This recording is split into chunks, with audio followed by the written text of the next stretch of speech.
Hello, everyone. Good afternoon. We are so glad to be able to come to you on another Thursday night. We're going to be doing our leadership. Let's talk with Gullie, and I'm Gullie.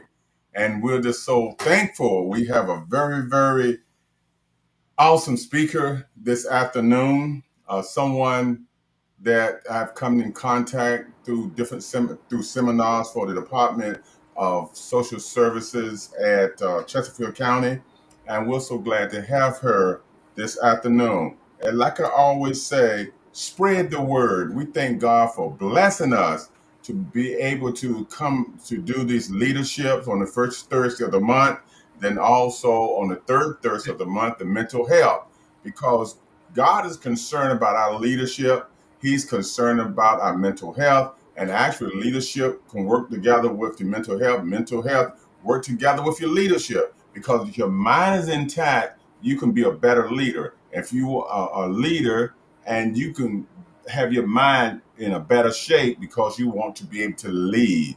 And so we thank God for that. And we're going to talk about, she's going to talk about stress management for leaders. Everyone goes through some kind of stress. So stress can be a good thing if it's handled correctly, and it can be a bad thing when it's not handled correctly. So we thank God for this. It's been a couple of years since we've started this leadership, and we want to make sure that we are the leaders that God, this is a faith-based ministry, but we go all around broaden. But we want to make sure God is pleased with us and how we deal with ourselves and how we deal with people. Everyone is a leader. I've heard people say, I am not a leader. Yes, you are. You are a good leader or you're a bad leader. Suppose I can't talk. Suppose I can't hear. Suppose I can't see. It's not only the words we say, it's our lifestyles that determines what kind of leader we are. Then leaders, like anyone else, and especially in leadership, you're under the gun a whole lot, under great amount of stress. But we want to know how to de-escalate, knowing how to minimize the stress, and know how to deal with it so we can be those leaders that we should be. So again, I'm Reverend Gullie. I have my wife, co-pastor Janice, and Valerie Folks as our presenter this afternoon. So hold on, we have okay. So we're gonna go ahead and get started. And so again, I introduce to you Valerie Folks. Valerie, it's in your hands. Thank you so much, Reverend Gullie, for the opportunity to be able to present today on this most important conversation regarding stress because it's so prevalent in all our lives, not only as leaders but as individuals for the most part. So I am excited to be a part of this conversation and to dive right into leadership, stress management as it relates to leadership.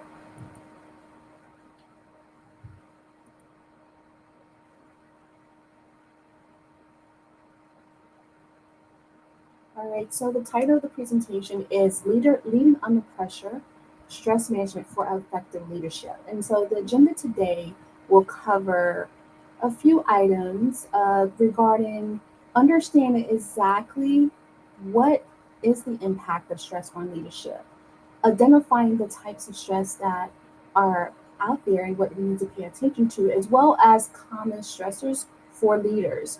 So, stress management strategies will be a part of the conversation because it's also important to know how to manage stress effectively and not to allow it to manage us. So, being able to know exactly to um, how to manage stress is so important. And the last part of this, we will talk about final tips and takeaways. So, first, let's start talking about understanding the impact of stress on leadership and the types of stress and the common stressors that are out there. So, as you guys are looking at the screen here, you will see that leaders are faced with a lot of unique stressors due to high responsibilities, due to constant decision making, and people management. So, stress in leadership typically falls into four categories, and they are acute stress, chronic stress, internal and external stressors. So, beyond just the volume of tasks that we as leaders are responsible for, the emotional weight can also be heavy and can also be stressful as we navigate our leadership roles. So, playing a part in not only managing the performance of other people, but also managing morale, uncertainty, and then emotional unrest or emotional presence every day may tend to be a lot for some leaders. And so it's important that we keep in mind that there's all types of stress out here, but knowing exactly what we can do as individuals and as leaders often carry that invisible stress. So as leaders, we tend to appear as we all have it together, but sometimes there are underlying stressors that we may not want to voice with our leadership team. And so when we have that pressure, it's so important that we model resilience, how we're able to overcome those challenges that we have, and also not only modeling resilience, but also maintaining team cohesiveness and also absorbing the emotional load of others while appearing to be calm and confident are are great strategies and also great um, skills to have, yet it's important not to, as a leader, have decision fatigue. Because oftentimes when it comes to these stressors here, there's a lot of decision fatigue there, where you're making dozens of decisions for hundreds of people or for a few people on a daily basis. And for some people, for some leaders, I should say, that is heavy. Making sure that we are having making the right decision may be draining. And so a lot of this tends to be about cognitive energy and how when we have so many decisions that we have to make or we have a load of responsibility there that may be heavy, that it oftentimes drains our cognitive energy and can erode our emotional regulation over time, which is hence these types of stressors here. So you will see that there's acute stress, which is sudden, which is short term, and often with acute stress, we're in a crisis situation most times, right? Where there's a tough conversation that we really don't want to have.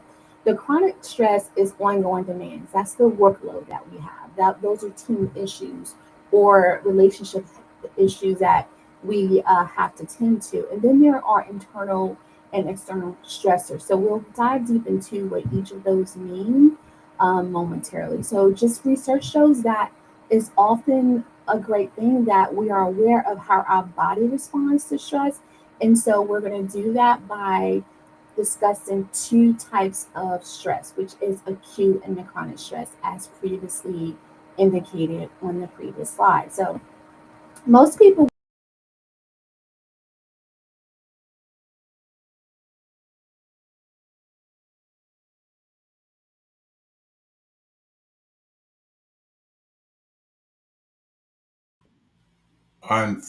Hold on, everyone. Unfortunately, a speaker. Okay. Okay. do that We. All right. We're back.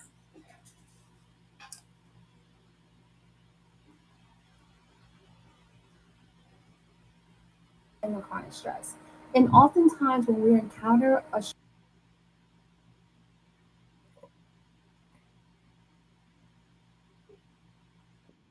Okay. Okay. stressor,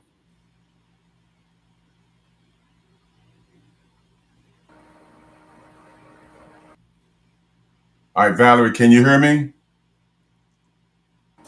yes, I can. I can hear you. Okay. Okay. So back to stress. So the types of stress, it could be either acute or chronic. Sometimes you have to roll with the punches, right? This could be a stressful situation in this moment. It's not all about the stress. A lot of times, most important is how we handle and manage that stress when the opportunity presents itself. So knowing how to pivot is very important, and to remain calm is very important. So oftentimes when we encounter stressful situations, it could be whether or not it's a confrontation or a tight deadline or if it's a high stakes decision, our body activates what's called the fight or flight response, right? This is our survival mechanism that is hardwired into our bodies. And the brain perceives that as a threat, and then it sends a signal to release stress hormones like cortisol and adrenaline. And so that's the part of the acute stress that is not good. The chronic stress is not good for our body. And so what happens is that these hormones prepare the body for immediate actions. Okay. And whether or not symptoms could mean you have your heartbeat or your heart rate increases or speeds up, or it could be your muscles tense or your breathing may get a little faster. This is what's helpful when we're running from predators, right? But in leadership, the threats are often psychological, not physical. So the problem is that your body reacts the same way, whether it's a bear that you feel that is coming your way or whether or not you're in a board meeting. So if we don't recognize and regulate this physiological response in our body, then over time that builds up, okay? And it builds over time, leading to what's called that chronic stress and impaired decision making, and eventually can maybe possibly lead to burnout. So that is why it's so important for leaders to practice techniques that help calm the nervous system and return your body to that baseline state. So that's the science behind how stress affects our body, whether or not it's acute or chronic stress. Both of those, it matters, right? It matters how our body responds to it, and also matters the duration of it also matters. Okay. And so it's so important that we understand that stress in our body should not last no more than a few minutes or last no more than a few hours at a particular time. Anything outside of that time frame or window, that is considered chronic stress, which is detriment to our health. Okay.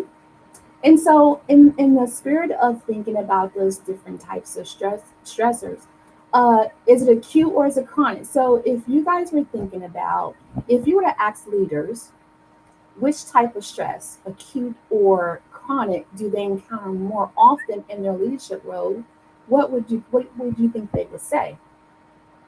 Do you think it would be acute, or do you think it would be?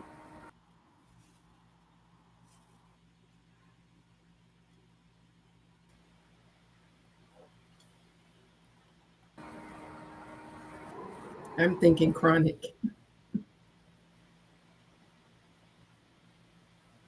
Chronic? Most people, it and the amount of time that really our body should be exposed to stress is really not that long. So most people, we may be stressed. For some people, that's a gift if you're able to, okay, I'm stressed and then I'm done with. For a lot of people, where it's not easily managed that way. And so your body is built to handle stress in short bursts, not all the time. And so when you're stressed, your brain kicks in that fight and flight response that I just mentioned, and so that's why it's helpful, like when you're in emergencies or that you have short term challenges, that you're trying your best to remain calm, to regulate your emotions, right? To apply those deep breathing techniques or those common strategies that you learn. Here's the thing about your body: if your body stays in stress mode too long, like weeks or months, it starts to break down your body. So long-term stress can affect your sleep. It also may affect your memory as well as your immune system and even your heart. So again, just remember, if you don't remember anything else from this conversation, that your body can handle stress for a little while, minutes to maybe a few hours top, but anything after that is chronic and toxic to your body. So we're not wired to stay stressed for days or months without serious impacts. So that's one thing I want you guys to Mhm. remember about that. Okay. So that's acute and that's chronic stress. So we're going to switch gears a bit. We're going to talk about stressors. Okay. So with the acute or chronic stress, there's also two types of stressors that I would like to highlight. And those are internal and external stressors. Okay. And so here's the thing I want you guys to remember about stressors. While you can't always control the external stressors and things that are happening in leadership, such as tight deadlines or workplace conflict or major life events, you can manage your internal response. You can definitely manage how you respond to these stressors, right? You can manage your thoughts, right? You can manage your beliefs. You can manage your emotional patterns as it relates to stressors or stressing, like things like you can manage your self-doubt. You can also manage for some leaders perfectionism is a big thing. It's a thing. And so knowing that you are allowed to make mistakes is part of a healthy thinking pattern, as well as fear of failure. So, failure sometimes is how you learn, right? And so changing that mindset a bit to understand that as a leader, you are human and it's okay to be human. It's okay to make mistakes. It's okay to not appear perfect. And it's also okay for you to have stressors, but yet learn how to manage those in an effective way in order for you to be an effective leader. Okay. And so when it comes to self-awareness and emotional intelligence and cognitive reframing, that is a mindset shift. That's what that means. These are essential tools for leaders to reduce internal stress. So even high pressure environments, if you feel like you're in a high pace, high pressure environments, learn how to be self-aware and emotionally intelligent and be able to shift your mindset in these challenging moments are so important that we're able to do so when that time arises. Okay. So let's think about some things here. So we talked about acute stress. We also mentioned chronic stress, and let's talk about different types of stressors. Okay. So there are internal stressors, there's external stressors, and there's acute stress and chronic stress.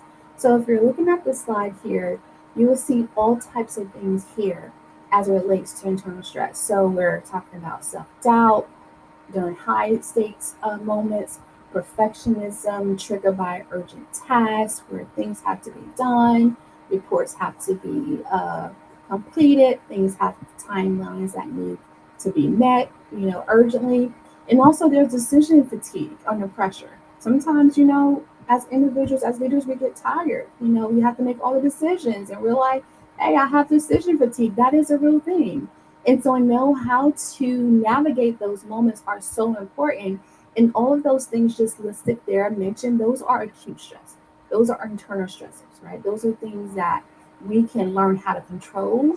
We can learn how to manage. We can learn how to navigate when the opportunity presents itself. And also, there are external stressors that sometimes we have no control over. We have no control as individuals, as leaders, as relates to a crisis or response situation. We have no control over that. We have no control over difficult feedback or someone being confrontational with us, right? We only can control how we respond to the person. But those are external stressors that, when faced with the opportunity, we have to know how to respond to them. And so a lot of these things listed here are different ideas or different challenges and stressors that we are faced with that I'm going to give you guys some stress management techniques that we're going to discuss on how do you navigate chronic stress? How do you navigate acute stress? How do you navigate internal stressors like imposter syndrome? That's a real thing too. As well as ongoing perfectionism, knowing that, hey, work life balance is a thing. And also, work life imbalance is also a major concern for a lot of leaders. How do I balance work and how do I balance life so that either one of those are not feeling like I'm lacking in those areas? So, knowing what you're identifying what your common stresses are as leaders are so important so that you know how to navigate it, what to do about it. It's like if you have to name it. In order to change something or to improve a situation, you have to be able to name it. And so this is a situation where you name it to tame it. So once you identify what the common stress or stressors are, as leaders, you're able to then decide what's the appropriate effective course of action to take. Okay. So thinking about common stressors, I would love if we could take our phones out and there's a QR code there. It's called Mentimeter Word Cloud. And if you were to take your phone and hold it up and turn your camera on, there should be a pop-up that will indicate that you are able to click on that link and download. And I would love for you guys to tell me, what are your stressors, or which of the ones we previously mentioned or not mentioned for that matter, which stressor or type of stress best describes your primary cause of stress? I would love to get your thoughts about whether or not personally it's something that you deal with acute stress, or is it chronic, internal, or external. I would love to take a moment to identify which of those types of stress that you feel you may be your primary stress.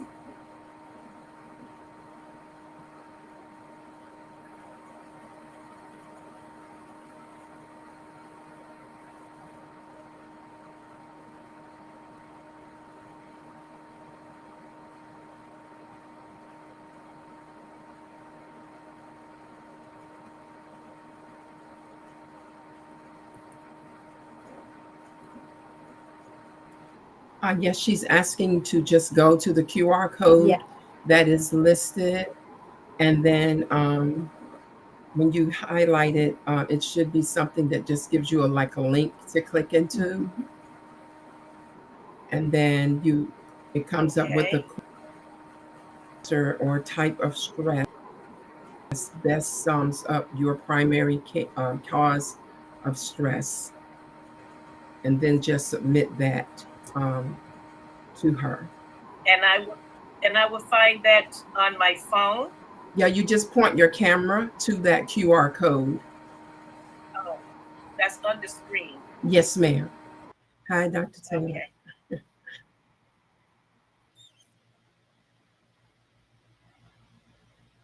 Oops, it went away. Yeah, it went away.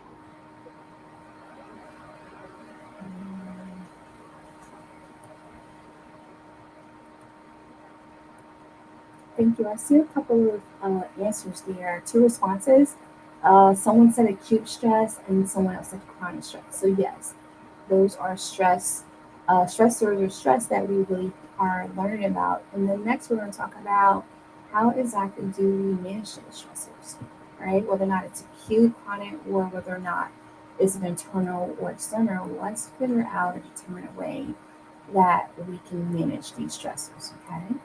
And so, as leaders, just to add to that, after you determine your typical stressors or stress as a leader, it's critical to learn what systems or what procedures or what strategies or boundaries that you would need to implement to sustainably manage your stress, so that over time is something that you will learn how to manage versus stress managing you. Okay. And so that's the goal of the conversation today. And so as we think about, okay, we learned about our stress type, right? We learned about what type of stresses are there. Let's talk about stress management strategies. What are some things that we can do to navigate some of the stressors that we have challenges with?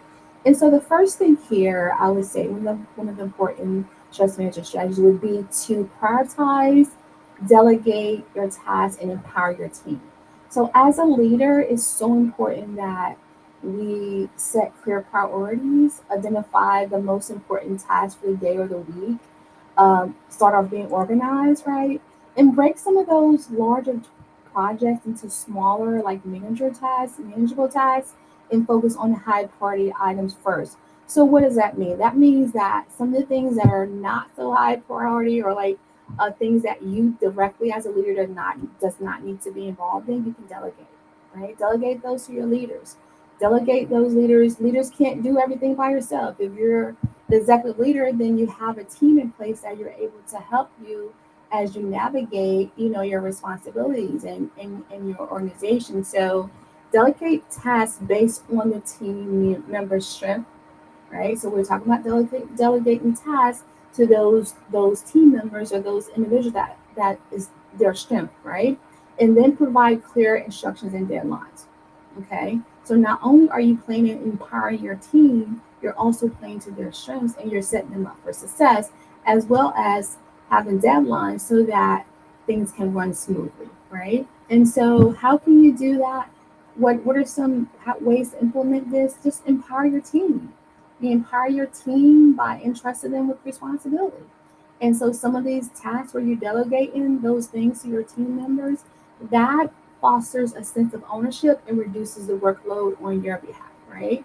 And so again, as leaders, we do not have to do everything alone, yet we put those people in places around us that's going to help us promote the vision that we have in place for our organization. And so that's so important.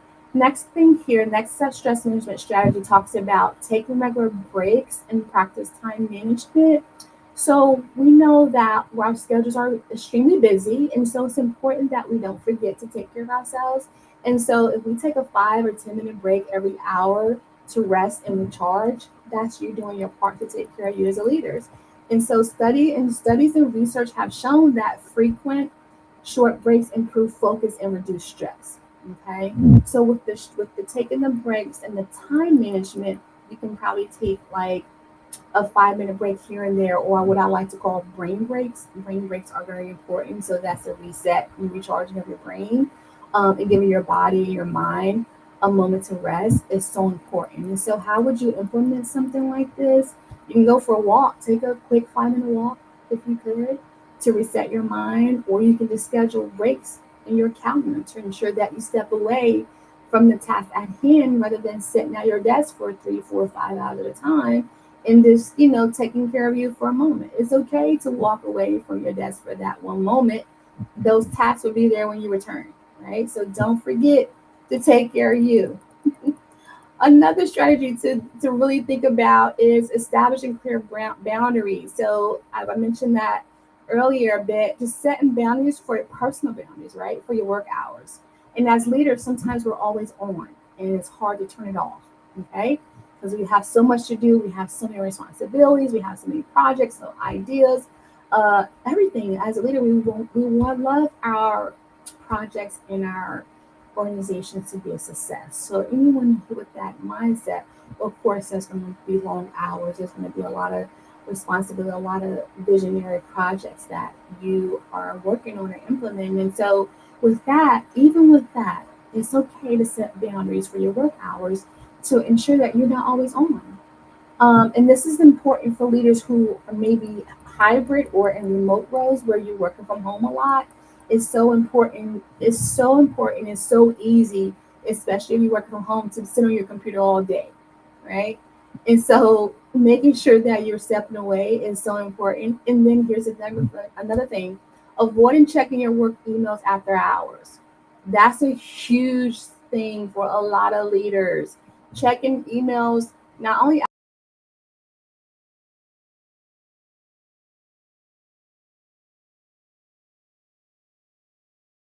vacation. I'm like, wait,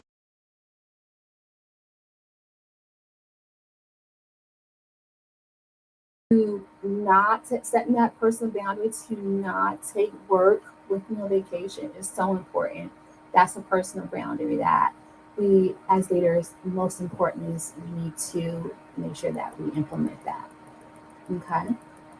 The next strategy talks about practice mindfulness and meditation. So for some leaders are already starting their day off with meditation.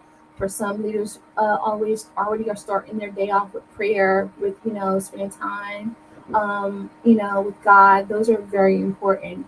And if you're doing that, continue doing that because you're setting your day with the right intention. Okay. And if you want to dive a little bit deeper and add something else to that, add another thing to that, then you can start practicing mindfulness things. Mindfulness is being intentional. Mindfulness is being present, right? Engaging in mindful listening. That's when you're communicating, with your partner, with your spouse, or mindfulness is just taking a moment to just a deep breath, just to breathing exercise to set a calm and focused tone for the day. So all of those are like mindfulness, present in the moment things that you can do that definitely, makes a difference in how you set the tone for your day.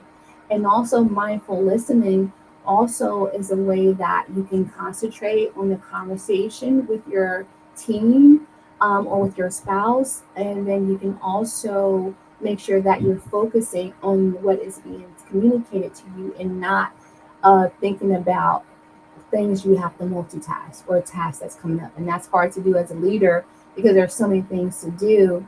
And a lot of us are multitasking. And I don't know, science says that multitask is a good thing. Some people say it's not. Multitasking is not good for us. So just being present in that moment. And if you need help with doing that, then there's all types of apps. There's Headspace, there's Calm that has guided meditation, there's Common apps. And you don't have to do anything extravagant. You don't have to spend 20, 30 minutes meditating. You could do 5 minutes.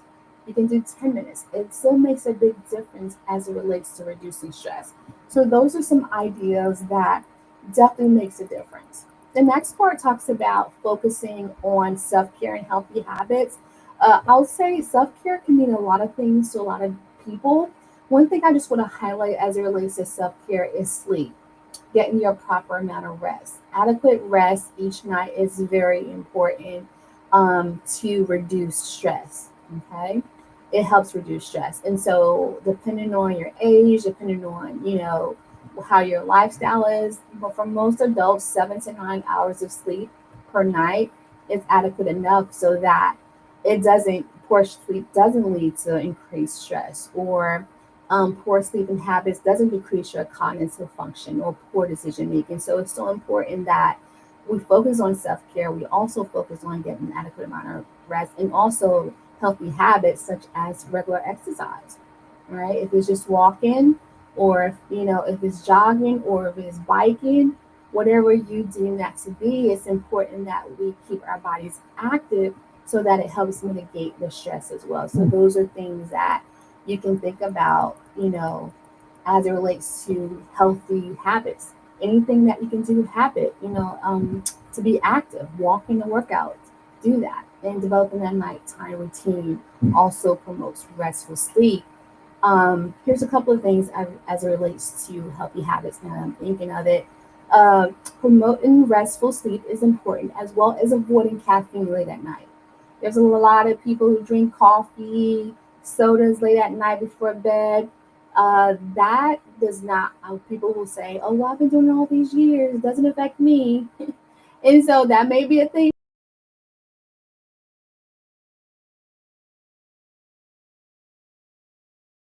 Your body could have a negative effect to caffeine.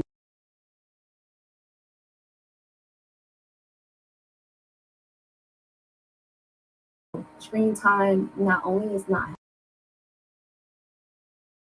healthy for adults, long amounts of a nice routine, a nighttime routine, then include minimizing your screen time to an hour before bed. And that's for adults and children. And that's for leaders and individual life. It's just a lot of screen time is not good, not healthy for our brain. And some of the things that we're seeing on TV, like the news, is a lot of negative things happening. So not watching that news before bedtime, sometimes it makes a difference in how you wake up the next morning or how you go to bed at night. It's important that we are intentional about what we are putting into our minds, what we allow access to before bed and first thing in the morning. And so it's important to do that. Let's see. Cultivating emotional intelligence. So what does that mean? This is part of self awareness. Okay, so emotional intelligence is being aware of your emotions. So that means regularly checking in on yourself to assess how you're feeling, and also to acknowledge your stressors without judgment. Sometimes we're always on the go. We're always on as leaders that we feel like we may be Superman or Superwoman, and we do not give ourselves enough credit as humans to just feel. Okay, just feel whatever emotions we feel, whether or not we're tired, we're frustrated, we're exhausted, we're burnt out. Those are all feelings. So emotional intelligence means that we're allowing ourselves permission to check on ourselves and to assess where we are, and also assess what we're going to do about it. How can we improve if something needs to be adjusted or we need to pivot, giving ourselves permission to say, okay, this is no longer serving me. This is no longer helpful. This is affecting me emotionally or physically, or I'm drained and I need to maybe pivot or evaluate where I'm at and adjust some things and some ways and things I need to do. And so that's important that we're aware of that. And one thing that I think that goes along with that as a leader is empathy. As a leader, being able to show your team that you're human, also understand your team's stress, and to listen actively and offer support. Those are examples of showing empathy to your team. Okay, and how do you do that? It's called active listening, right? So active listening with your team in conversation demonstrates the empathy and reduces that interpersonal stress, especially when there's conflict or there's a situation that you need to handle, yet you really don't want to, right? And so, or you really know you have to, and just, we're human. At the end of the day, we're human. So knowing how to pivot and knowing how to, take a step back to process everything and showing empathy and grace for others is so important as leaders that we do that. Um, let's see. Another strategy here, cognitive reframing. Cognitive reframing, that is the mindset shift that I mentioned earlier, and that is being able to just being able to pivot a bit and to change your mindset. And changing your mindset or challenge your mindsets is not always the easiest thing. So that's being able to know that, hey, maybe I need to think about this in a different way, or maybe my perception of this situation may not be the best. And so being able to change the way you perceive stress is important. That's a mindset shift for leaders. And so when it comes to stress, instead of seeing challenges as threats, try to view them as opportunities for growth or improvement. Okay, that's a mindset shift. And so you can do that by practicing positive thinking, and that's focusing on your strengths. So focusing on your team strength as well as achievements and things that are going well. And so that takes practice. And so again, when you're facing stressful situations, one way that you can practice mindset shift is by asking yourself, how can I turn this into a learning opportunity? When you're faced with a stressful situation, pause for a moment and ask yourself, how can I turn this into a learning opportunity rather than thinking that this is something negative or that this is a threat or that it's a bad thing, and it could be a bad thing as well. And a lot of times I know you've heard some people say it's not what happens to you, it's how you respond that's the most important. It makes a difference, right? And so that's where that mindset is so important, that sometimes we do need to have that mindset shift so that we're able to adjust and pivot to challenges, whether or not they're external or internal stresses that we may be facing or experiencing. And the last stress management strategy I have here talks about seeking professional development support or coaching. So, if you're leadership coaching, that when you're providing strategies to handle stress, which is what we're here for today, right? Leadership, stress management for leadership. Just to know how can I better me, right? How can I, do something different? How can I challenge myself to be the best version of myself that I know I could be, right? How can I develop resilience? Resilience is being able to overcome challenges and not being able to stay stuck in them, right? That's a skill set that these things can't be learned. And as leaders, it's important that we're able to learn how to do those things, learn how to improve your performance or develop resilience or learn how to manage your stress is so important. And so, attending the stress management workshop as we hear today, those are different tools that you can utilize when you're dealing with stress. Okay. And so another way that you could navigate seeking support and professional development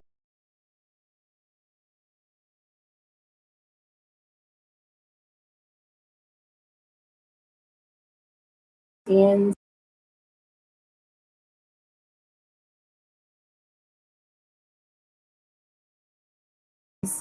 tailored towards your challenges. So that's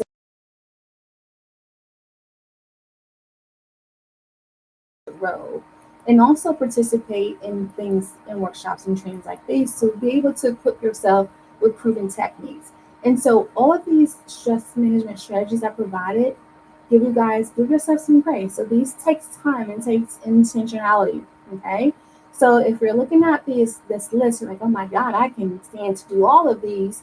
You pick one, just choose one stress management strategy and focus on that one, that priority stress management strategy, and you focus on that and you keep working at it. Practice, and implement that into your daily routine, into your weekly routine. And over time, if you continue practicing those things, you should see a shift in the way that you manage and deal with your stress. Okay. And so it's important that we learn to do that. All right. Couple more things to say, guys. The power of communication, stress management strategy, all those things are true, and yet the power of open communication stands alone in that creating an environment where leaders feel comfortable discussing challenges and sharing stressors with others can significantly reduce stress. That's the power of open communication.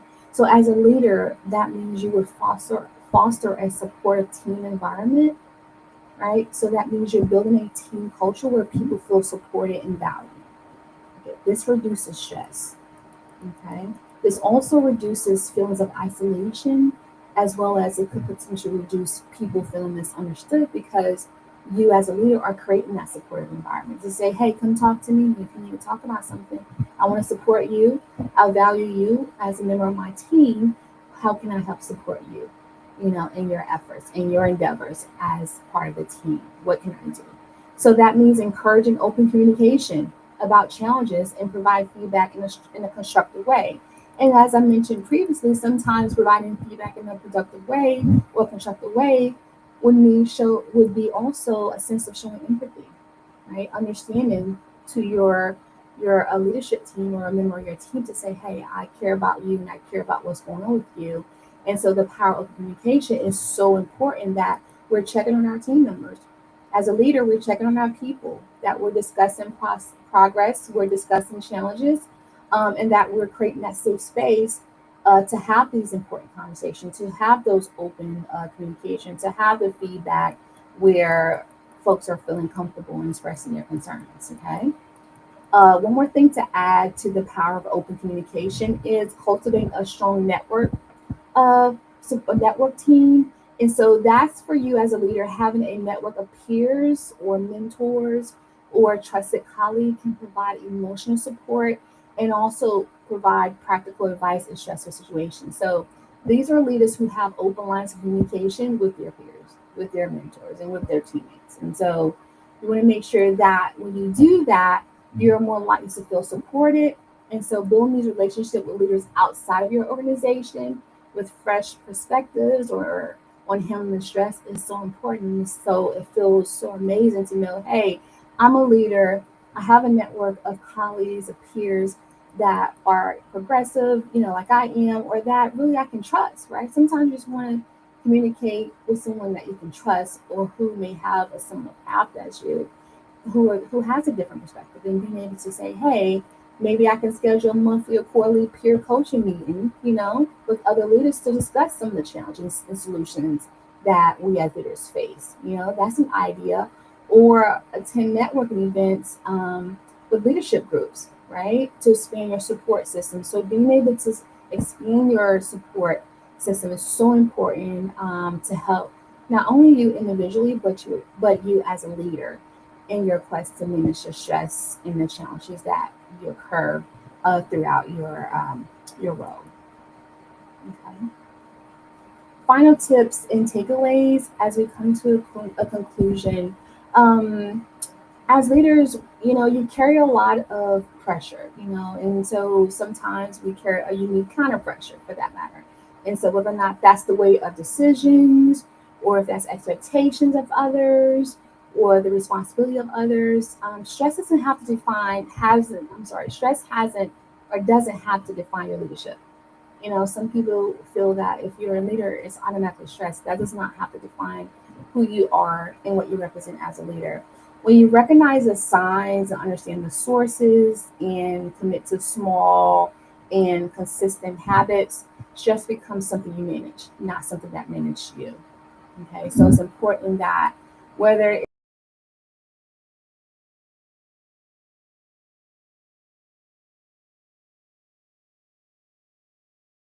or given.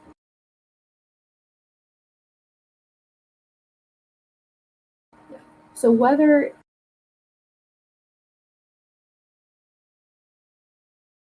or simply giving yourself lead others well if you are constantly running on empty. Okay. So a lot of times leadership starts with self-leadership, being able to manage yourself, being able to manage the things for you individually. And then from there, you're able to be an effective leader to others. And so that's just reminding like small changes lead to big impact. So start small and lead by example. And consistency with anything is the key because we cannot pour from an empty cup. Okay. And so knowing that there are strategies, there's support, there's resources available for you is so important. And so without ending saying, thank you guys for your time, for your attention today. And more importantly, thank you for investing in your own well-being. The more sustainable leaders are not the ones that's the push the hardest, right? So the most sustainable leaders are not the ones who push the hardest. It's the ones who know how to pause, who know how to reset, and know how to lead with clarity and care. And so, as leaders, we are here for a reason, and we are making an impact on others. So it's so important that we learn how to take care of ourselves. So leadership starts with self-leadership. And thank you guys for your time. Well, you are welcome. Pastor Jay, you have anything to say? Any comments?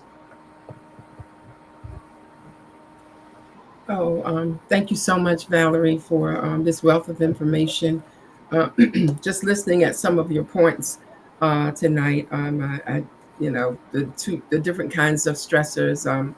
Learned that, and I'm going to do my very best to work towards making more of my stressors acute instead of chronic, since they are the more detrimental to our health. And sometimes you wonder when you think about everything you just shared tonight.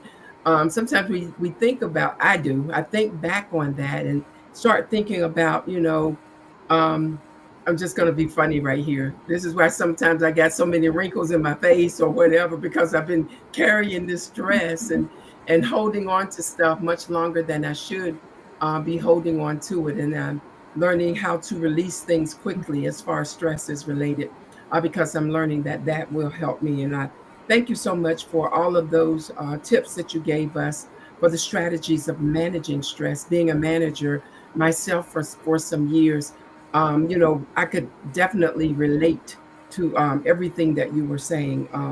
Uh, Especially as a leader in management, taking on when you talked about delegating and offloading work to others. And I wanted to just pause in there and say, what about when you delegated and then it still falls back on you? See, that's that other Yes. stress that comes back that we still have to know how to manage and how to be able to offload it quickly and not I've been telling people lately that, and which I'm taking to myself more, is that if it is in my control, I work it.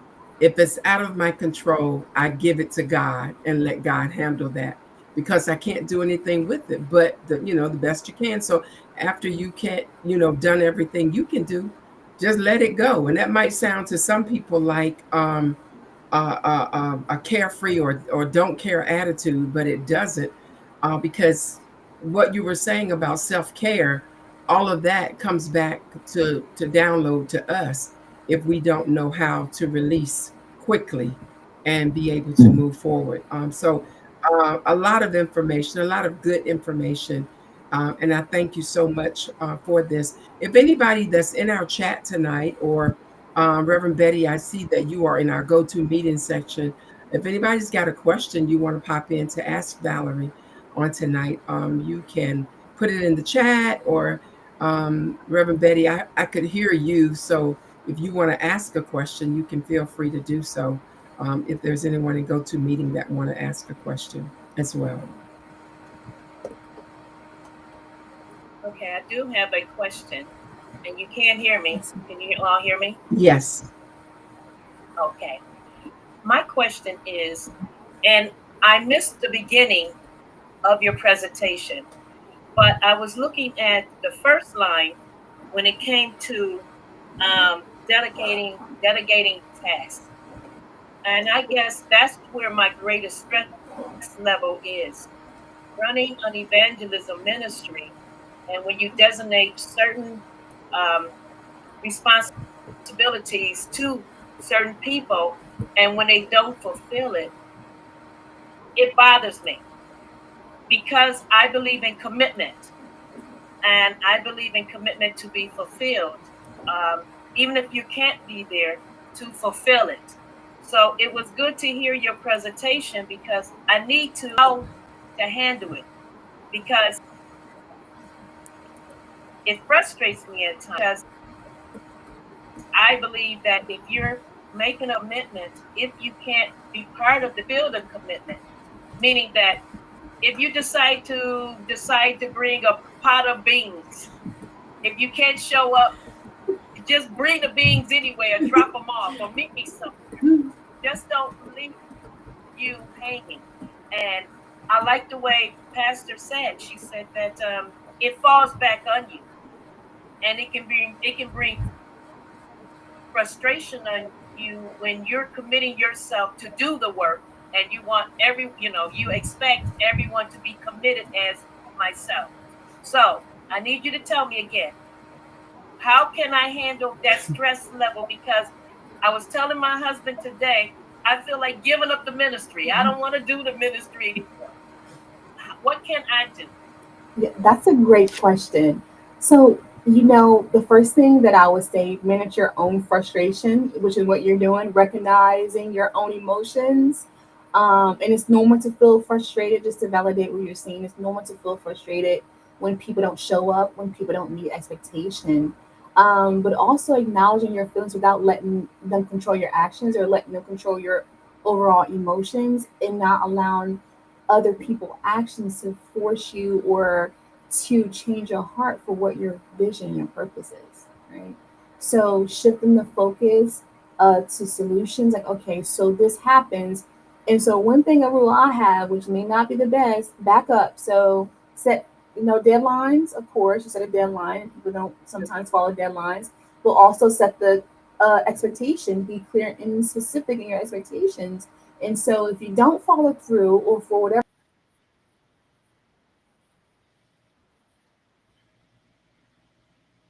Oops. heads up. Give me a, We lost if her. you cannot give me or send me to deadline, if you Oh, cannot, the okay. And so Gullie, what is wrong? And so things like that, I would say, be clear and specific when you communicate your expectations to others, and allow them the grace to say, hey, if you really can't commit to this, it's okay. I just rather you let me know that there's an issue than for you not to show up. And I think if we just hold people accountable and be consistent, but also give them grace and give them alternatives to say, hey, this is a deadline. If you cannot make it, let me know so I can have someone else, follow through. So I think modeling that accountability and learning from your mistakes, I think those are important tips to follow. What do you think about those? I like it. I like it, and I will utilize that because I mean, yes, because when a person said, well, you know what, I just want to drop out of the ministry. I just said, thank you for your time being with. Instead of trying to talk it through, I just pretty much says, thank you. I really appreciate the time that you share with the ministry, and we really enjoyed you. I pretty much cut the person off, like, go on. Hmm. So I got to learn how to do, like Hmm. you said, talk it through, And Well, try to understand.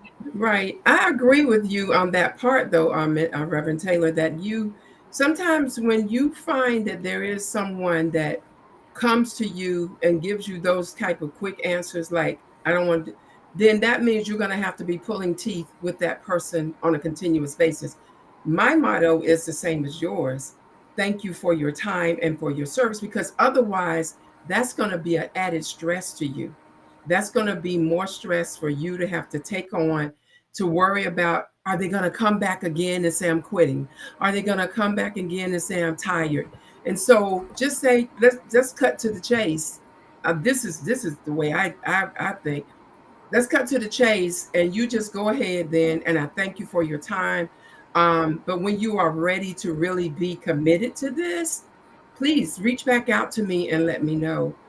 Because you have to really think about, yourself. You have to think about, and not that you're being selfish, but you are thinking about, the betterment, because this is kind of what it boils back to. If you get stressed as a leader, that stress is not going to be just siloed to you. It's going to roll out to other people that you are leading. And when you take when you take on that from some one person on this team or two or whatever, now and then brings it to you, then it's going to impact you negatively as a leader. The other people on the team will because of that.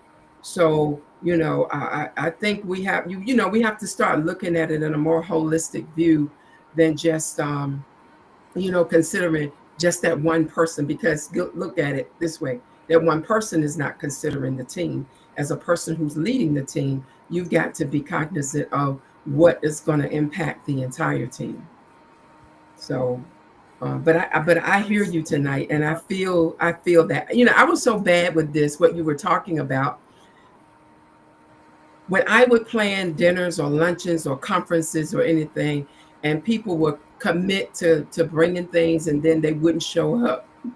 And this is really bad. But to relieve the stress off of me, if they were supposed to bring the beans and or the whatever, I'd have me a backup plan to to have beans. So I'm like, okay, they didn't show up, no sweat, right here. And sometimes I might end up having a little more, but my motto is more is always better than too less. So it's okay, because you gotta that's going to help you to be able, because when they don't come through, then they have impacted the entire function as far as you as a leader is concerned. Because now you're rushing around and you're worried about this, you're worried about that, you're worried about the other people, and the other people are looking at your stress, and they can see it on you. They can see what that looks like. And so, all of that. And I'm going to digress here because I can get into that topic for a minute. I received that, and I did end up being to have a complete message out to people in the streets, but it was frustrating. It was very frustrating. Yeah. So. Absolutely. And I'll just add one thing. Thank you have you to so know your much. audience. You have to know your Yes. audience. You have to know who you're dealing with. And so don't give people too much responsibility when you know they can barely handle the little piece that you give them. Don't set yourself up. Exactly. So knowing who you're dealing with, knowing the person that you're dealing with, and as far as even with the events, if you want something and you know, hey, I want this type of dish, then you may not want to give it to that particular person, right? So knowing, choosing wisely about the decision that you make as a leader is so important. To understand and use wisdom and judgment as relates to others Exactly. is it's important skill to learn. And that is so true, because even the word tells us, and that's why I love the word of God, because in the word of God, he teaches us so much. And that is one of the scriptures that it says to know those that labor among you, right? Know them, Yeah. not just to know them as a sister, or brother, as a friend, but know their temperament. Know always late, always this, always that. No, that's always timely, always dependable. Not gonna pick on the negatives always, but there are people that you can depend on, and they will be Johnny on the spot. There are people that will step right in when you say, I'm short on this, can you? All you gotta do is say, can you, or will you? They jump right in.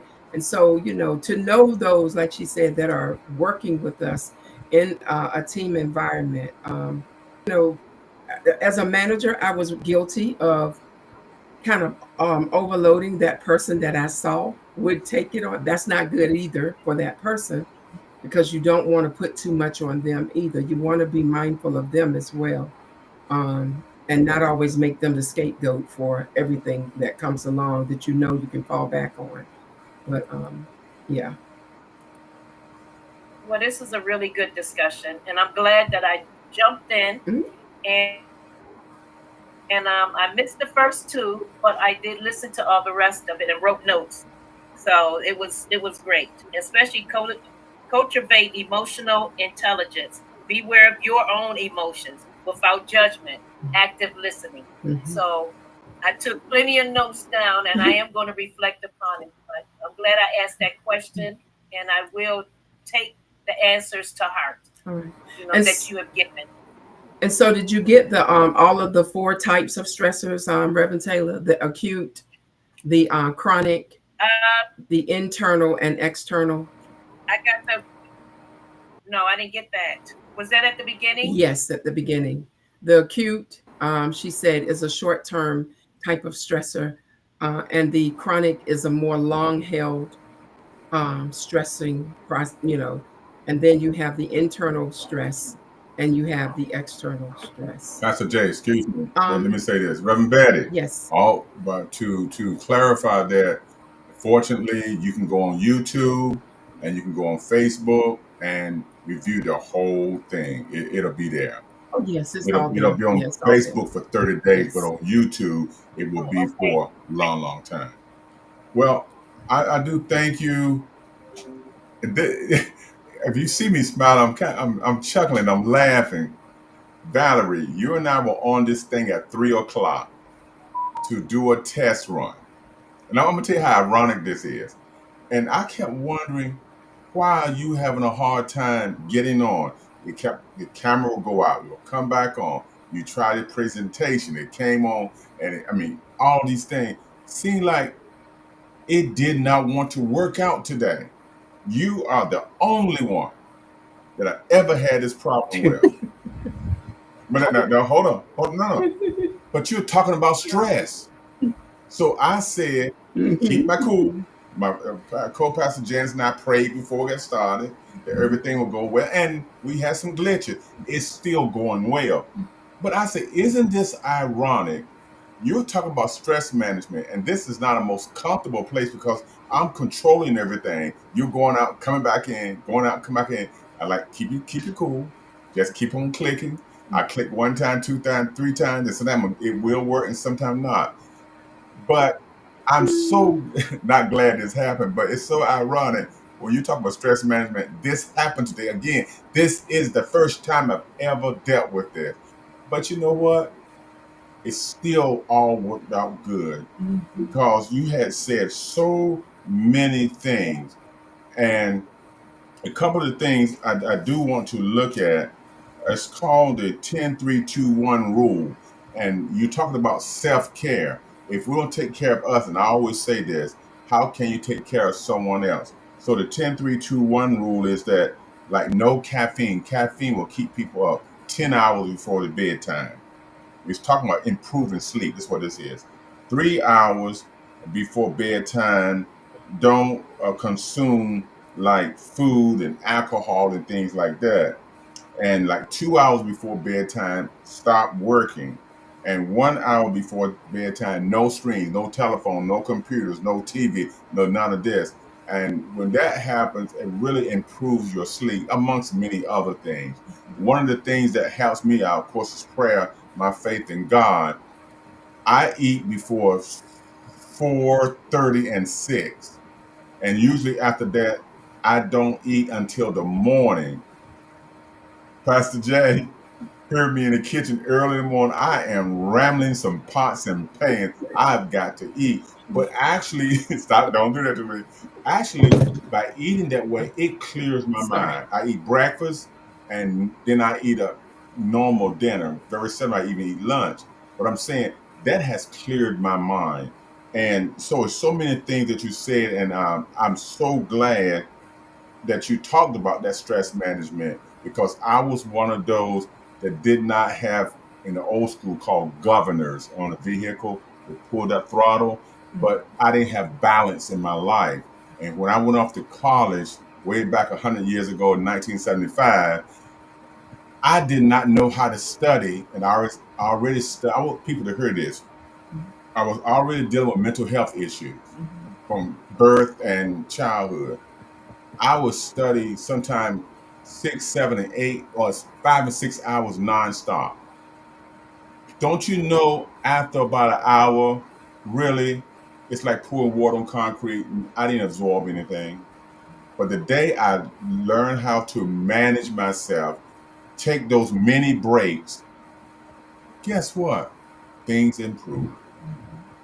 So when you hit that today, it's like it went back over about 50 years ago. I had to learn that. So I'm so glad, Valerie, you did a great presentation. Everything was right on key, uh, through the glitches, through all of that. And I'm going to remember this day Yes. how I had, hey, stay calm, manage your stress, because there's good stress, fight or flight, but there's bad stress, it will shut one down. Yes. So thank you very much. Do you have any lasting words to leave?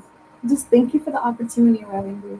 Thank you both for just allowing me the opportunity to share my knowledge about stress management and how we can each help each other and help ourselves in the meantime, not only be better individuals but leaders as well. So it's important. Thank you for having me. And we had talked how excited you were. I was excited that you were coming on, and to be so young. And you told us some of the things you and your husband do in ministry, your own personal ministry. So we're so elated. We're grateful to God that you were able to present this, and it was right on time for this day and time. And you were straight to the Yes. point. So from Yes. Simple Balanced Yes. Life, Pastors Gullie and Janice Hoggett, we thank you. We thank you. Thank you, audience. And be mindful, be watchful of all of our information that we put out there. And also on the third Thursday of this month, we'll have someone to come and deal with uh, the mental health aspect of our platform. So we're thankful. Put a chat out there, put a thumbs up. Please, everyone, like, subscribe, hit the notification button, because God has blessed us greatly. We're going to end in prayer, but let me end in prayer. Father, we thank you for Sister Valerie Folks that has blessed us today. That as people have been looking at this platform today and in the future, it will help us to be better leaders in your sight. In your name we pray. Amen. Thank you again, and Amen. please join us tomorrow morning. It's Monday through Friday. Please join us tomorrow morning, presented by Simple Balanced Life Ministries and Rock Faith International Ministry. Breakfast with us. It's an early morning boost, about no more than 10 minutes, where we give a spiritual boost for the day. So remember this: enjoy every moment of every day to the fullest, intentionally. Spread the word. Praise God. Good night. Thank you so much. Thank you. Good night, everyone. Bye. Good night. Bye. Bye-bye.